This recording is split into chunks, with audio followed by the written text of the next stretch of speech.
తాకట్టులో ఉన్న బంగారం అమ్మాలనుకునే వారి ఇన్ఫర్మేషన్ ఇస్తే దాని వాల్యుయేషన్ బట్టి మీకు కమిషన్ కూడా ఇస్తుంది గోల్డ్ హబ్. నమస్తే, వెల్కమ్ టు మనం టీవీ. నా పేరు వలి. ఆంధ్రప్రదేశ్ లో కొత్త ప్రభుత్వం ఏర్పాటైంది. కూటమి ప్రభుత్వం ఏర్పడింది. మంత్రివర్గ ప్రమాణ స్వీకారం కూడా జరిగిపోయింది. ముఖ్యమంత్రిగా చంద్రబాబు నాయుడు గారు ప్రమాణ స్వీకారం చేశారు. ఆ వెంటనే మంత్రిగా కొణిదెల పవన్ కళ్యాణ్ సహా 24 మంది ప్రమాణ స్వీకారం చేసినటువంటి పరిస్థితి ఉంది. ఆంధ్రప్రదేశ్ అభివృద్ధి వైపు అడుగులు పడుతున్నాయి. ఆంధ్రప్రదేశ్ అభివృద్ధికి సంబంధించి ఇన్ని రోజులు కుంటుపడిన పరిస్థితి కనిపిస్తుంది. ఆంధ్రప్రదేశ్లో విధ్వంసం జరిగిన పరిస్థితి. ఇప్పుడు ఈ కొత్త ప్రభుత్వం అభివృద్ధి వైపు దూసుకెళ్లే అవకాశం చాలా స్పష్టంగా కనిపిస్తుంది. చంద్రబాబు నాయుడు గారు నిన్న చాలా స్పష్టంగా చెప్పారు, పోలవరం మనం పూర్తి చేసుకోవాల్సినటువంటి అవసరం కనిపిస్తుంది, అమరావతిని నిర్మించుకోవాల్సిన అవసరం కనిపిస్తుంది. మరోవైపు ఆధునిక రాజధానిగా అంటే ఒక ఆధునికమైనటువంటి నగరంగా వైజాగ్ను కూడా మనం నిర్మించుకోవాల్సినటువంటి అవసరం ఉందని చెప్పి చాలా స్పష్టంగా చెప్పారు. ఇవాళ మంత్రులుగా ప్రమాణ స్వీకారం చేసిన వాళ్ళలో 17 మంది కొత్త వాళ్ళు కనిపిస్తున్నారు. సో అందులో ముఖ్యంగా ఈ కొత్త వాళ్ళకి సంబంధించి మొదటిసారి గెలిచిన వాళ్ళు ఉన్నారు. ఇంతకుముందు మంత్రిగా లేని వాళ్ళు కూడా అవకాశం కల్పించిన పరిస్థితి కనిపిస్తుంది. అంటే యంగ్ జనరేషన్కి ఎక్కువ ప్రాధాన్యత ఇచ్చినట్టు కనిపిస్తుంది. ఈ మంత్రివర్గ కూర్పు అనేది కొత్త పాత కలయికగా ఒక మంచి సమతూకాన్ని పాటించిన పరిస్థితి కనిపిస్తుంది. వేగంగా అభివృద్ధి వైపు అడుగులు వేయడానికి ఇది ఒక మంచి అవకాశం కల్పించినట్టుగా దీన్ని చూస్తూ ఉన్నారు. సో ఇప్పుడు ఈ కొత్త ప్రభుత్వం ఏర్పాటైన నేపథ్యంలో ఏ విధంగా ఉండిపోతుంది పాలన, అభివృద్ధి ఎట్లా జరిగే అవకాశం కనిపిస్తుంది? కేంద్రంతో కూడా మంచి సత్సంబంధాలు కూటమి ప్రభుత్వం ఉంది కాబట్టి, కేంద్రంతో చాలా సఖ్యత కలిగినటువంటి వాతావరణం ఉంది కాబట్టి ఎలా ఉండే అవకాశం ఉందో కొంత అనాలిసిస్ చేసే ప్రయత్నం చేద్దాం. న్యూస్ రూమ్ నుంచి పొలిటికల్ ఎడిటర్ కటా కార్తీక్ లైవ్ కాల్లో జాయిన్ అయ్యారు. కటా కార్తీక్, ప్రమాణ స్వీకార మహోత్సవం కూడా ముగిసింది. సో ప్రధాని మోదీ గారు కనిపించారు, హోంమంత్రి అమిత్ షా వచ్చారు. సో మెగాస్టార్ చిరంజీవి, రజనీకాంత్, ఇట్లా సినీ రాజకీయ ప్రముఖులందరూ కూడా మనకు కనిపించారు. చాలా ఉత్సాహకరమైనటువంటి వాతావరణం ప్రమాణ స్వీకార కార్యక్రమంలో కనిపించింది. సో బాధ్యతలు కూడా దానికి మించి మనకి కనిపిస్తూ ఉన్నాయి. ఎలా ముందుకు పోవాలి, ఏమేమి అభివృద్ధి చేసుకోవాల్సిన అవసరం కనిపిస్తుంది, ఎంత బాధ్యత ఉందో కూడా ఒకవైపు కనిపిస్తోంది. సో ఇవాల్టి నుంచి ఆంధ్రప్రదేశ్ అభివృద్ధికి సంబంధించి ముందు ప్రయారిటీ దేన్ని తీసుకునే అవకాశం కనిపిస్తుంది, ఎలా ముందుకు పోయే అవకాశం ఉంది? గత 5 ఏళ్ల పరిపాలన 30 ఏళ్ల విధ్వంసం జరిగిందని చెప్తూ కూటమి ప్రభుత్వం ఇవాళ 164 సీట్లతోటి ఒక కొత్త బాధ్యతతో కొలువు తీరిందని చెప్పాలి. ముఖ్యమంత్రిగా నారా చంద్రబాబు నాయుడు, డిప్యూటీ సీఎంగా పవన్ కళ్యాణ్, ఒక కీలకమైనటువంటి మంత్రిగా నారా లోకేష్ బాధ్యతలు తీసుకోవడం జరిగింది. వీళ్ళతో కలిసి మంత్రుల ప్రమాణ స్వీకారాలు మనం చూస్తాం. ఖచ్చితంగా మీరు చెప్పినట్టు చాలా కొత్త పేస్ని, తర్వాత కమిట్మెంట్ ఉన్నటువంటి లీడర్స్ని, పార్టీలో కమిటెడ్గా ఉండేటువంటి చాలామంది కొత్త బ్లడ్ కూడా సీనియర్స్ని కాదని మరి వాళ్ళకి అవకాశం కల్పించడం మనం మంత్రివర్గం కూడా చూసాం. వాస్తవానికి ఎందుకు అంటే ఖచ్చితంగా ఇది నారా లోకేష్ మార్కు అని చెప్పుకోవాలి. వాస్తవానికి రాబోయే పరిపాలన అంతా కూడా లోకేష్ మార్కు పరిపాలనగా ఉండబోతుంది అనేది చాలా పిక్చర్ క్లియర్గా అర్థమైపోతూ ఉంది. ఎందుకంటే చంద్రబాబు నాయుడు గారికి 74 ఏళ్ళు, కాకపోతే జగన్మోహన్ రెడ్డితో పోలిస్తే ఇంకా యంగుగా ఉన్నారు. ఖచ్చితంగా ప్రచారంలో, ఎన్నికల ప్రచారంలో మనం చూసాం, రాష్ట్ర వ్యాప్తంగా దూసుకొని పోయి ప్రచారం చేశారు. జగన్మోహన్ రెడ్డి అన్న ప్రచారంలో విశ్రాంతి తీసుకున్నారు, హాలిడేలు ప్రకటించుకున్నారు. కానీ ఏమాత్రం విశ్రాంతి లేకుండా 74 ఏళ్ల వయసులో రాష్ట్రం మొత్తం సుడిగాలి పర్యటన చేసి పార్టీ గెలుపు కోసం అవిశ్రాంతంగా పనిచేసినటువంటి వ్యక్తిగా చంద్రబాబు నాయుడు చెప్పుకోవాలి. కానీ ఏది ఏమైనా రేపు పార్టీని భుజస్కంధాల మీద మోసి రేపు ఈ యంగ్ జనరేషన్ని ముందుకు తీసుకెళ్లి ఆంధ్రప్రదేశ్ని ముందు బాపట ఎగరేయాలంటే ఖచ్చితంగా లోకేష్ మార్క్ అవసరం అనేటువంటిది గుర్తించి లోకేష్ మార్క్ క్యాబినెట్కి అవకాశం ఇచ్చినట్టుగా మనకు అర్థమవుతూ ఉంది. సో పార్టీ కమిట్మెంటెడ్, తర్వాత యంగ్ బ్లడ్స్కి చాలామంది కొత్త వారికి క్యాబినెట్ అవకాశం కల్పించడం చూసాం. కర్నూలు జిల్లా నుంచి భరత్ అయినా కావచ్చు, లేదా పాలకొండ నుంచి రామానాయుడు అయినా కావచ్చు, తర్వాత ఇలా అనేక మంది పేర్లు మనం ఉదాహరణ కోసం చెప్పుకునే అవకాశాలు కూడా ఉన్నాయి. సో ఈవెన్ కేంద్ర మంత్రివర్గంలో కూడా రామ్మోహన్ నాయుడు కూడా యంగ్ బ్లడ్, అతను కేంద్ర క్యాబినెట్ మంత్రిగా ప్రమాణ స్వీకారం చేయడం జరిగింది, మనం చూసాం. సో కొత్త టీంని టీడీపీలో రెడీ చేసుకుంటా ఉన్నారు. ఖచ్చితంగా రాబోయే ఇప్పటికై 4 దశాబ్దాలుగా తెలుగు రాజకీయాల్లో తెరగని ముద్ర వేసుకున్న తెలుగుదేశం పార్టీ మరో 4 దశాబ్దాల పార్టీ లోకేష్ నాయకత్వంలో చెరగని ముద్ర వేసుకునే దానికోసం రెడీ అవుతుంది అని చెప్పుకోవాలి. ఇప్పుడు చంద్రబాబు నాయుడు గారు పనితీరు మనం చూసాం. గత కొన్ని దశాబ్దాలుగా ఆయన ఏ విధంగా అభివృద్ధిని ముందుకు తీసుకెళ్తారో మనం చూసాం. స్మార్ట్ సీఎంగా పేరుంది. టెక్నాలజీని అసలు ముందుకు తీసుకొచ్చి టెక్నాలజీ బేస్తో ఏ విధంగా డెవలప్ చేయాలని కూడా ఆయన చూసే చాలా మంది నేర్చుకున్న పరిస్థితి కనిపిస్తుంది. ఇప్పుడు యంగ్ జనరేషన్ తోడైంది, దానికి తోడు స్మార్ట్ సీఎంగా ఉన్నటువంటి చంద్రబాబు నాయుడు గారు తోడయ్యారు. సో ఈ కలయిక అనేది ఎట్లా ఉండబోతుంది, ముఖ్యంగా ఆంధ్రప్రదేశ్ అభివృద్ధి వైపు వేగంగా అడుగులు వేయడానికి ఎలాంటి ఆస్కారం ఏర్పడిందని భావించాలి? ఇక్కడ మనం కీలక విషయాలు గుర్తించాలి. ఈ కొత్త ప్రభుత్వానికి ఉండే టార్గెట్స్ ఏంటి, వేటి ప్రయారిటీస్కి పోతుంది, దాంట్లో నారా లోకేష్ పాత్ర ఏ రకంగా ఉండబోతుంది అన్నది క్లియర్గా మాట్లాడుకోవాలి. చంద్రబాబు నాయుడు పాత్ర ఏ రకంగా ఉండబోతుందని మాట్లాడుకోవాలి. ఒకటి, ఫస్ట్ ప్రయారిటీగా ఖచ్చితంగా అమరావతి రాజధానిగా ఉంటుంది. సో అమరావతి రాజధాని అంటే నిర్మాణ క్రమంలో చంద్రబాబు నాయుడు చాలా కీలకంగా వ్యవహరించే అవకాశం ఉంది, నో డౌట్ లెటర్, దాంట్లో తిరిగేం లేదు.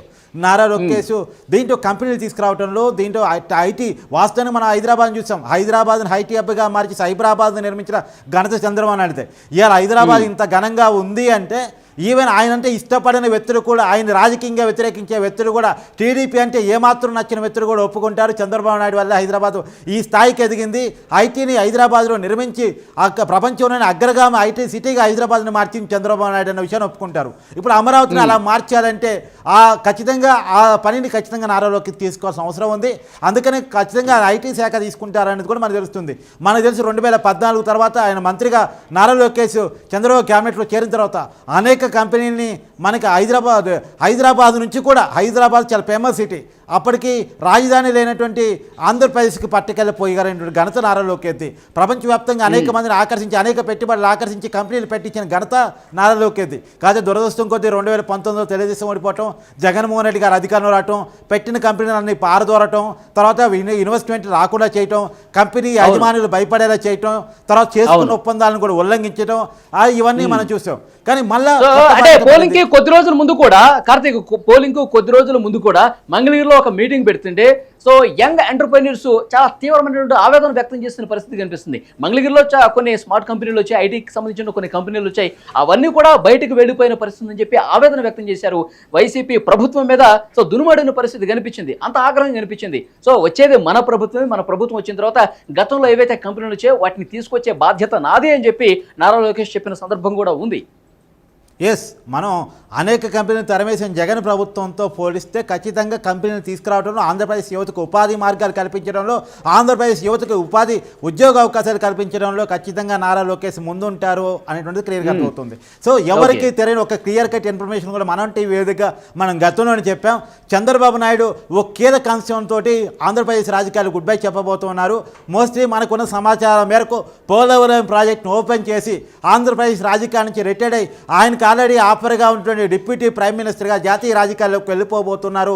రాబోయే కాలంలో మోడీ ప్రధానమంత్రిగా బీజేపీ సిద్ధాంతాల ప్రకారం ఒక ఏజ్ దాటిన తర్వాత రిటైర్మెంట్ కావాలి కాబట్టి 75 ఏళ్ళు వచ్చిన తర్వాత మోడీ ప్రధానమంత్రిగా రిటైర్డ్ అయిపోయిన తర్వాత కొత్త పేసిని పెట్టుకున్న ప్రధానమంత్రిగా వెళ్తున్న సమయంలో 2029లో కూడా ఎన్డీఏ కూటమి తిరిగి గెలిపించాల్సిన బాధ్యత చంద్రబాబు నాయుడు భుజ స్కంధాల మీద ఆర్ఎస్ఎస్ బీజేపీ పెట్టబోతా ఉంది.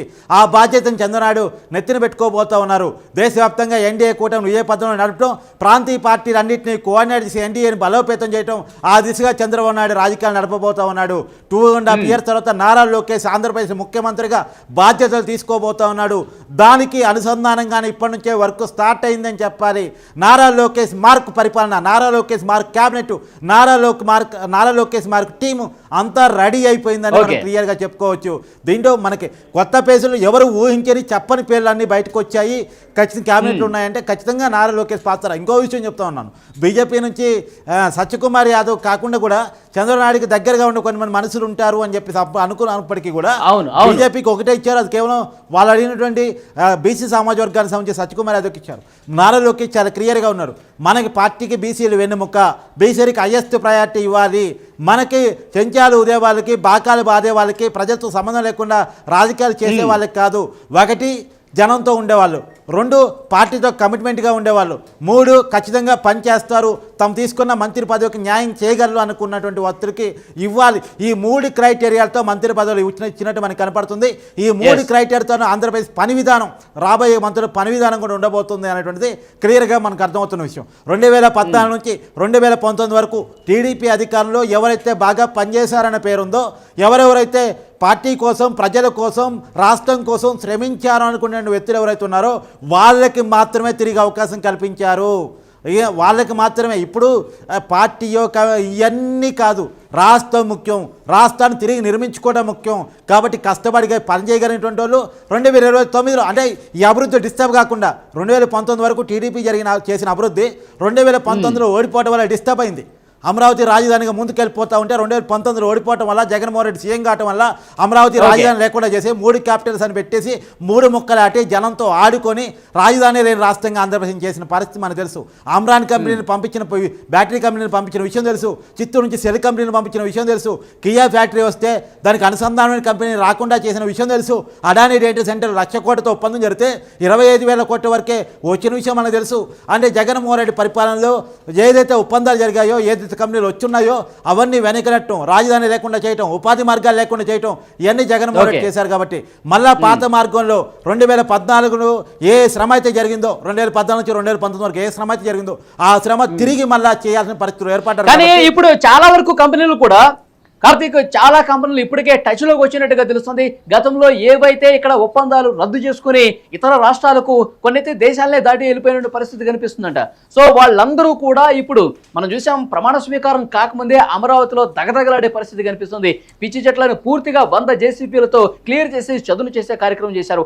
అమరావతికి కొత్త కళ వచ్చినటువంటి సిచ్యువేషన్ కూడా మనం చూస్తున్నాం. సో ప్రమాణ స్వీకారం కంటే ముందే చాలా డీలింగ్స్ జరిగిపోయినాయి. గతంలో ఇక్కడి నుంచి వెళ్ళిపోయిన వాళ్ళందరూ కూడా మళ్ళీ రావడానికి ఓడుతున్నారు. ఎవరైతే వెళ్ళిపోయిన పెద్ద పెద్ద కంపెనీలు ఉన్నాయో అవన్నీ కూడా చంద్రబాబు నాయుడు గారికి, నారా లోకేష్ గారికి టచ్ లోకి వచ్చినట్టుగా తెలుస్తుంది. సో ఇప్పటి నుంచి ఒక వారం రోజులు 10 రోజుల వ్యవధిలోనే చాలా కంపెనీలు ఒప్పందాలు చేసుకునే అవకాశం ఉన్నట్టు కూడా సమాచారం వస్తుంది. నిజమేనా? మరి మీకు 15 ఏళ్ళ జర్నలిజం కెరీర్ ఉంది. మీకు చాలా రాజకీయ పార్టీలను చూశారు, చాలా ప్రభుత్వాలను చూశారు. క్లియర్గా చెప్పండి, ప్రమాణ స్వీకారం, రాష్ట్ర ప్రభుత్వ ప్రమాణ స్వీకారంలో జపాన్ ప్రతినిధులు, సింగపూర్ ప్రతినిధులు, వీరంతా ఇండస్ట్రియల్ కంపెనీలు పెట్టుకుందాని ప్రతినిధి ప్రమాణ స్వీకారానికి రావడం చూసారా? సహజంగా ప్రమాణ స్వీకారం చేసిన తర్వాత ప్రభుత్వ పాలసీని బట్టి వాళ్ళు ఇండస్ట్రీకి పాజిటివ్గా ఉంటారా, నెగిటివ్గా ఉంటారా, దాన్ని బట్టి కంపెనీ రావటమా రాకపోవటమా, ఇండస్ట్రీ పెట్టాలనుకుంటామా, పెట్టవద్దు అనుకోవటమా డిసైడ్ అవుతారు.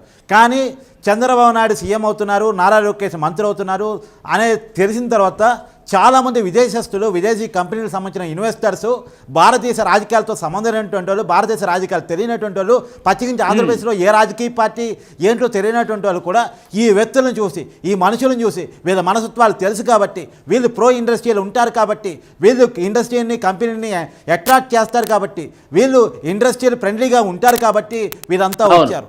మొదటిసారి అనుకుంటే నాకు తెలిసి సహజంగా ప్రధానమంత్రి ప్రమాణ స్వీకారం అంటే దేశంలో కూటమి దేశంలో ఎలాంటి రాజకీయాలు ఉంటాయో చూసి ప్రధానమంత్రి ప్రమాణ స్వీకారానికి విదేశస్తులు వస్తుంటారు. కాకపోతే ఫస్ట్ టైం ఆంధ్రప్రదేశ్ ప్రమాణ స్వీకారం మహోత్సవంలో విదేశస్తులు పాల్గొన్నారు, విదేశీ ఇన్వెస్టర్స్ పాల్గొన్నారు. మాకు చాలా హ్యాపీగా ఉంది, మేము ఇక్కడ వచ్చి ఇన్వెస్ట్ చేస్తాం, ఇక్కడ ఉన్న పిల్లగాళ్ళకు ఉద్యోగాలు ఇస్తాం, ఇక్కడ పెట్టుబడులు పెడతాం అనేటువంటిది క్లియర్గా కనపడుతున్నమాట. ఇవాళ చూశారు, మీకు సెనేటర్స్ వచ్చారు, జపాన్ నుంచి వచ్చారు, తర్వాత మలేసియా నుంచి వచ్చారు, సింగపూర్ నుంచి వచ్చారు. అది ఆశ్చర్యకరమైన విషయం.